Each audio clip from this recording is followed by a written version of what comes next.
નમસ્કાર મિત્રો, આજે હું આપને દર્શન કરવા માટે જઈ રહ્યો છું. મહીસાગર જિલ્લો અને એનું દામોદ કરીને ગામ આવેલું છે. આ દામોદ ગામની અંદર કેદારેશ્વર મહાદેવનું મંદિર આવેલું છે. ભગવાન શિવનું મંદિર છે અને અંદાજિત 1000 વર્ષ પુરાણું મંદિર છે. આ મંદિરની અંદર આસપાસ જે ઘનઘોર જંગલ આવેલું છે એ જોઈને ખરેખર મનને ખૂબ આનંદ થાય છે. અને આવા ઘોર જંગલોની અંદર પક્ષીઓ માટે પીવા માટેનો અહીંયા સરસ મજાના કુંડા મૂકેલા છે. ઉપર જોઈ શકાય છે કે અહીંયા જે મધ જે છે એ મધના પૂડાઓ પણ દેખાય છે આપણને. જંગલ એટલું સરસ મજાનું છે કે જે જોઈને આપણને ખરેખર ખૂબ આનંદ થાય છે. હવે આપ જોઈ રહ્યા છો કેદારેશ્વર ભગવાનનું મંદિર, અને આ મંદિરનો જે વિકાસ જે છે એ ખૂબ જ સરસ મજાનો થયો છે. અમે સહપરિવાર આ મંદિરની મુલાકાત લીધી, ભગવાનના દર્શન કર્યા, અને દર્શન કરીને અમે ખરેખર ખૂબ જ ધન્યતા અનુભવી.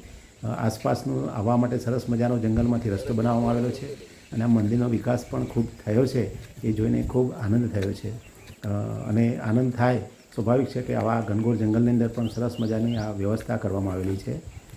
ઓમ નમઃ શિવાય, ઓમ નમઃ શિવાય, હર હર બોલે નમઃ શિવાય. કેદારેશ્વરાય શિવ કેદારેશ્વરાય, હર હર બોલે નમઃ શિવાય. નમઃ શિવાય, ઓમ નમઃ શિવાય, હર હર બોલે નમઃ શિવાય. આ મંદિરના ગર્ભગૃહની અંદર પ્રવેશ કરી અને અમે ભગવાન શિવને જળ અર્પણ કર્યું, ભગવાન શિવના દર્શન કર્યા. અને દર્શન કરી અને ખરેખર ખૂબ આનંદ થયો, ખૂબ ધન્યતા અનુભવી. સહપરિવાર અમે આ મંદિરની મુલાકાત કરી, ભગવાન શિવના દર્શન કર્યા, અને દર્શન કરી ભગવાનને જળ અર્પણ કરી અને અમને ખૂબ આનંદ થયો. લગભગ 1000 વર્ષ કરતો પુરાણું જે મંદિર જે છે અને જંગલની અંદર આવેલું છે, એ આ મંદિરની અંદર અત્યારે પણ સરસ મજાની વ્યવસ્થા જોવા મળી. અને આ મંદિરની અંદર એક સેવા કમિટી પણ અત્યારે કાર્ય કરી રહી છે. એ જોઈને ખૂબ આનંદ થયો. ભગવાન શિવના જળ અર્પણ કરી અને ધન્યતા અનુભવી, અને આ મંદિરના દર્શન કરી અને ખરેખર ખૂબ આનંદ થયો છે.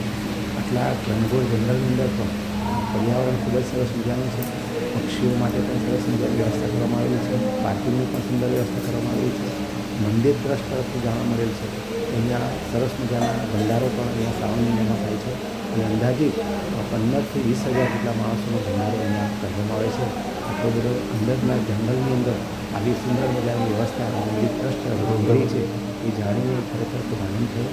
અમે જ્યારે નાના હતા અને પ્રાથમિક શાળામાં અમે ભણતા હતા ત્યારે આ મંદિરના દર્શન કરવા માટે અમને અમારા સાહેબો લઈને આવતા હતા.